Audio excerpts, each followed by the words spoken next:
KAI menjamin keselamatan, ya, bagi kami keselamatan tidak ada toleransinya sama sekali, tidak ada kompromi sama sekali, dan kami tidak membedakan gender laki dan perempuan. Yang saya hormati, ada beberapa poin yang kami akan sampaikan sebagai dirut dan warga PT Kereta Api Indonesia. Pertama, tentunya kami tidak henti-hentinya meminta permohonan maaf yang sebesar-besarnya ke seluruh masyarakat, khususnya para pengguna jasa, atas kejadian kemarin ini di wilayah Bekasi Timur yang menimbulkan korban dan tentunya gangguan perjalanan kereta. Permohonan maaf ini khususnya kami sampaikan pada keluarga korban, pelanggan, serta masyarakat yang terdampak baik secara langsung maupun tidak langsung. Telah disampaikan oleh Pak Menteri tadi, total korban adalah 106, 15 meninggal dunia. Insya Allah arwahnya bisa diterima dan keluarga diberikan ketabahan yang sangat besar oleh Tuhan Yang Maha Kuasa. Sisanya 91 orang dirawat, di mana pada saat ini 53 itu masih di rumah sakit. Ada di beberapa rumah sakit dan 38 telah diperbolehkan pulang, dan dilaporkan juga siang ini juga ada persiapan beberapa orang lagi yang akan pulang juga. Yang kedua, kami ucapkan terima kasih sekali kemarin pagi Pak Presiden serta Pak Mensesnek dan jajaran telah memberikan atensi besar kepada kita Pak Menteri dengan mengunjungi korban yang dirawat di RSUD Bekasi. Atensi beliau sangat besar sekali, dan beliau bertiga kita kemarin rapat singkat dan memberikan arahan-arahan. Pak Presiden memberikan arahan-arahan ke depannya untuk perbaikan itu seperti apa, kemudian terutama untuk penanganan korban serta pengembalian layanan yang menjamin keselamatan dan menjamin layanan terbaik buat masyarakat, karena kereta api ini merupakan tulang punggung dari moda transportasi di Indonesia. Kami juga menyampaikan terima kasih kepada seluruh pihak yang telah membantu proses, mulai dari proses penyelamatan, pertolongan korban, evakuasi, perawatan, sampai dengan kemarin melakukan recovery dari layanan atau pembebasan dari rel yang masih ada puing-puing kemarin dari bekas KRL 5568. Kami sampaikan terima kasih khusus kepada Basarnas, TNI, Polri, seluruh rumah sakit yang telah menangani korban. RSUD Bekasi, RS Polri Kramat Jati, RS Mitra Plumbon, Cibitung, Rumah Sakit Primaya Timur, Rumah Sakit Hermina Bekasi, Rumah Sakit Bella Bekasi, Rumah Sakit Siloam Bekasi Timur dan Cikarang, Rumah Sakit Bakti Kartini, Rumah Sakit Mitra Keluarga Bekasi Timur dan Barat, Rumah Sakit Dewi Sri Karawang, serta Rumah Sakit MNC Kuningan. Dan tentunya kami ucapkan juga terima kasih kepada rekan-rekan media yang 24 jam selama 3 hari ini kita mengawal proses dari perbaikan pengembalian layanan dan pertolongan para korban. Selanjutnya, atas kejadian ini kami dan pihak-pihak yang terkait juga telah dan sedang melakukan tentunya evaluasi internal dan eksternal. Internal, bagaimana kami meningkatkan atau memastikan lebih pasti lagi masalah aspek operasional keselamatan tentunya, serta koordinasi dengan evaluasi eksternal baik dengan regulator, pihak-pihak terkait, dan tentunya kami mendukung proses investigasi yang dilakukan oleh KNKT yang nanti akan secara resmi mengumumkan penyebab dan rekomendasi dari eksiden yang kemarin terjadi. Selanjutnya, pemulihan operasional, diinformasikan bahwa jalur hilir itu telah dibuka jam 1.30 pada tanggal hari Selasa kemarin, tanggal 27, jam 1.30 malam, ya, atau dini hari, sehingga jalur itu sudah bisa dilewati oleh kereta-kereta jarak jauh yang arah dari timur. Tadi malam jam 2, alhamdulillah, yang jalur hulunya itu setelah prital, artinya bebas dari puing-puing, dan kita sudah pastikan bersama KNKT juga memastikan keselamatan pemakaian jalur ini untuk pemakaian kereta-kereta jarak jauh. Walaupun kami masih melakukan pembatasan kecepatan 30 km per jam di stasiun ini. Seperti yang disampaikan oleh Pak Menteri tadi, bahwa insya Allah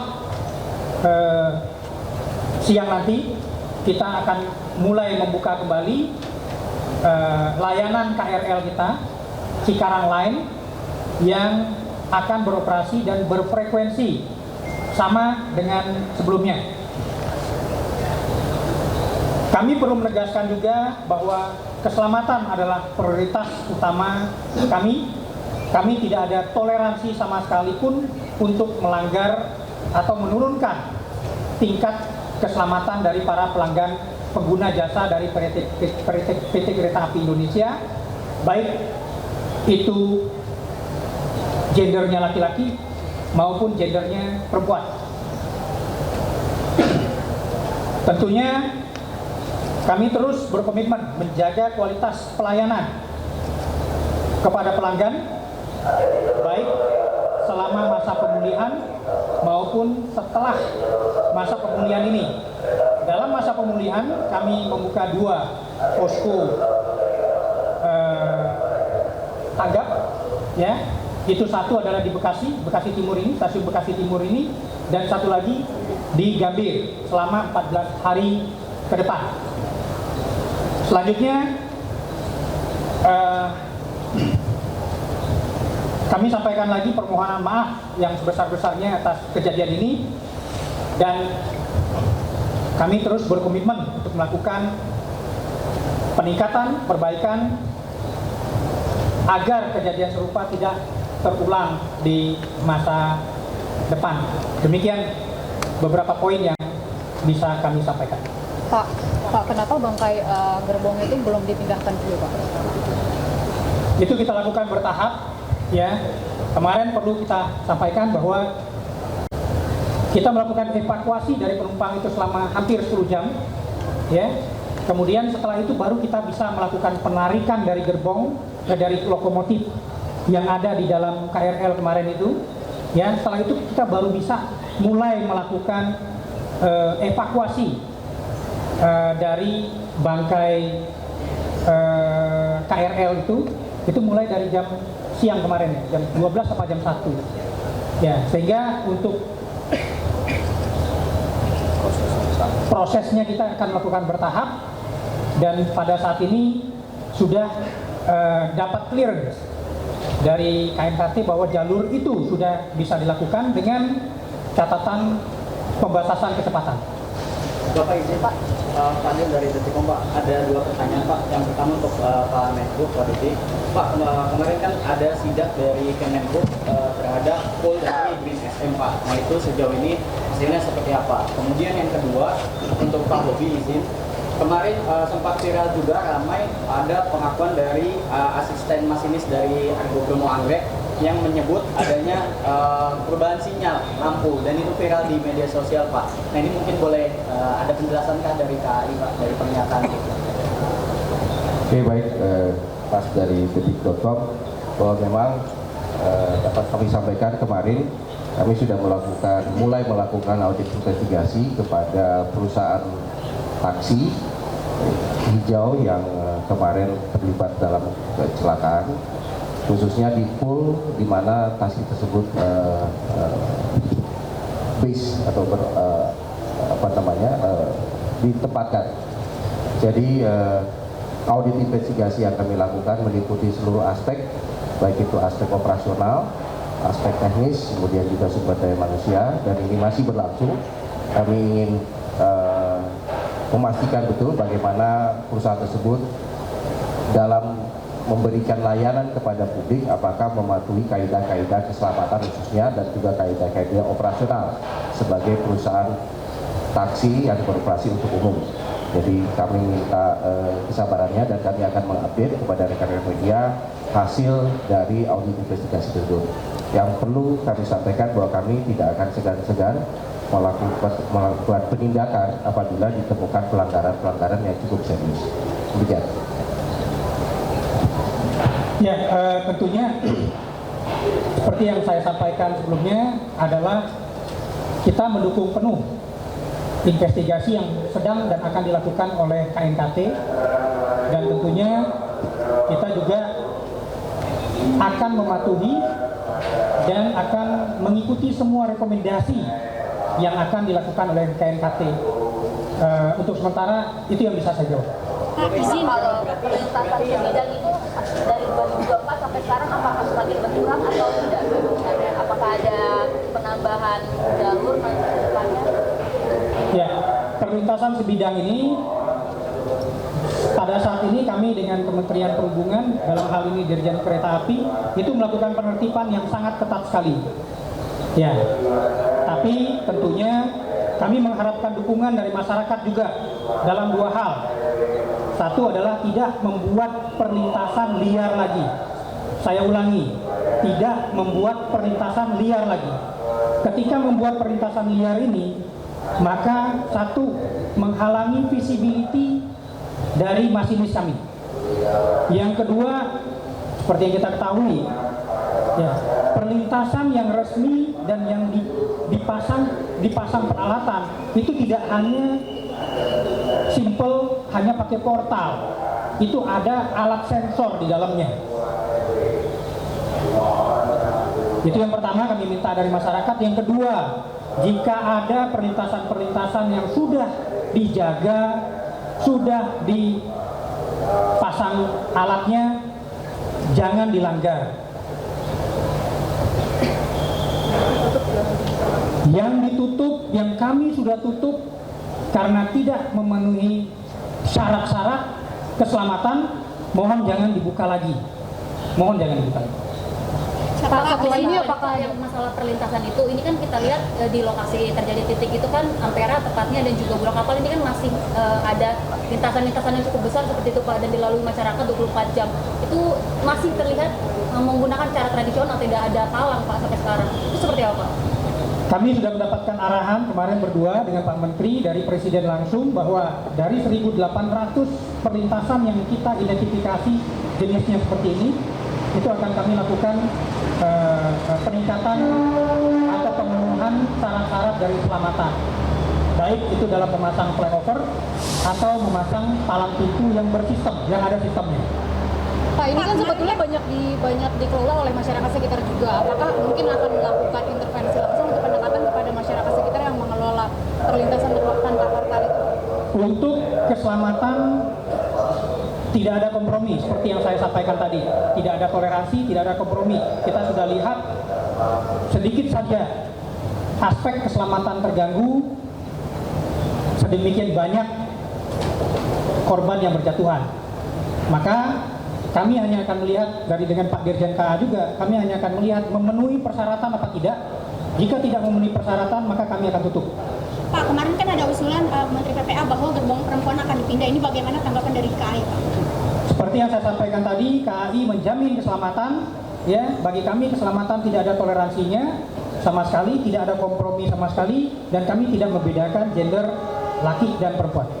Pak, evaluasi penempatan khususnya yang gerbong itu seperti apa? Kemudian ada evaluasi pembangunan di Bekasi ya sih Pak, terkait kondisi pasar pergerakan, misalnya membangun jembatan layang. Kemudian penataan jalur kereta api itu seperti apa Pak? Ya, sekali lagi saya sampaikan, bagi kami PT Kereta Api Indonesia, keselamatan adalah nomor satu. Tidak ada toleransi, tidak ada kompromi, baik pelanggan atau pengguna jasa perempuan maupun pengguna jasa dari laki-laki.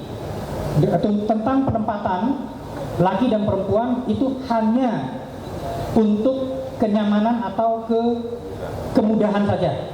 Ya. Jadi selama ini kami mengutamakan perempuan untuk tingkat kenyamanan dan kemudahan akses dan tentunya keamanan di dalam kereta juga. Yang pertama, yang kedua tentunya sesuai dengan arahan Bapak Presiden kemarin, kita langsung hari ini jalan untuk membenahi dan melakukan aksi-aksi yang sangat penting untuk menangani perlintasan ini, baik itu perlintasan yang resmi atau yang terdaftar, tidak ada peralatannya, tidak ada penjaganya. Kami akan lakukan peningkatan atau pemenuhan dari syarat-syaratnya, dari SPM-nya. Kemudian yang perlintasan-perlintasan liar, kami juga akan melakukan aksi selama tidak memenuhi aspek keselamatan. Kami mohon media, teman-teman media, membantu kami menyuarakan kepada masyarakat juga, kalau tidak memenuhi keselamatan dan membahayakan jiwa, maka kami akan tutup. Pak Menteri, Pak Menteri, terkait dengan proyek dari double track atau Dwi Garda, Pak, di jalur Bekasi Cikarang, apakah sudah masuk ke dalam DIPA APBN, Pak? Jika belum, kapan? Baik. Untuk pembangunan double track, kami akan menyesuaikan tentunya dengan PT KAI.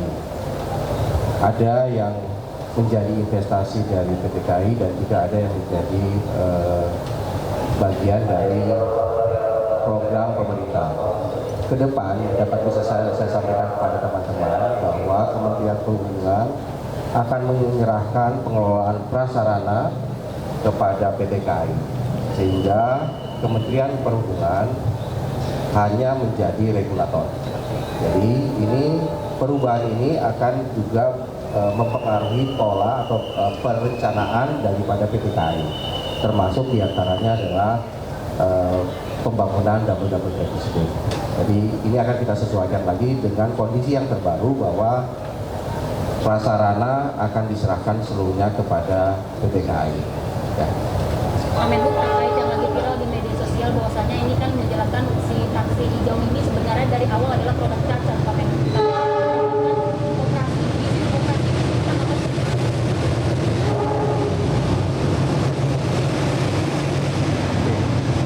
Berkaitan dengan statement Mbak yang mengatakan bahwa ini adalah produk cacat, ini harus kami verifikasi karena tentunya pemerintah dalam memberikan izin kendaraan yang beroperasi itu sudah melalui proses-proses. Jadi kita harus melihat kembali bahwa informasi itu sebagai bentuk sebagai produk cacat tidak serta-merta bisa kita mengatakan bahwa itu betul, tapi akan kami verifikasi. Harus kami lihat lagi proses keseluruhannya. Tapi yang pasti kendaraan yang beroperasi di jalan di Indonesia sudah melalui tahapan-tahapan dan prosedur tentunya sudah mereka lalui. Bahwa akan dievaluasi, ya, karena setiap kendaraan pun, setiap model baru yang akan beroperasi di jalan itu akan melalui proses dari mulai pemeriksaan dari proses produksinya sampai kemudian kepada uji coba di jalan. Jadi mengatakan bahwa itu cacat itu harus kita lihat lagi bagaimana kendaraan tersebut dari mulai produksi di pabrik sampai dengan uji tipe, uji layak jalan dan sebagainya. Gitu, Mbak. Satu lagi sini Pak, sudah pasti dengan Pak Ayu meningkatkan kebebasan berbidang, kemudian dari beberapa kasus ini berapa yang sudah dijelaskan atau meningkatkan berapa? Ya, seperti saya sampaikan tadi, kita sudah punya data 1.800 itu, mana prioritas satu yang sangat membahayakan, itu yang akan kita prioritaskan dulu ke tahun ini. Ya, tentunya seperti yang disampaikan oleh Pak Menteri tadi, bahwa ada rencana untuk pengalihan pengelolaan dari aset-aset prasarana ini. Kami sekarang dengan Kementerian Perhubungan sedang berproses cepat juga untuk melakukan ini. Segera nanti saya akan sampaikan. Kemudian Bapak, dua pertanyaan Pak dari berita satu. Berarti investigasi gerbong perempuan tidak dipindahkan ke tengah atau seperti apa Pak? Yang kedua adalah tentang banyak juga. Ya, pemirsa, demikianlah breaking news saat ini. Saksikan perkembangan selanjutnya di seluruh program berita di iNews. Selanjutnya Anda akan menyaksikan iNews Today bersama Arita Dewi dan Togi Sinaga. Saya Kevin Pakan, pamit undur diri. Terima kasih, sampai jumpa.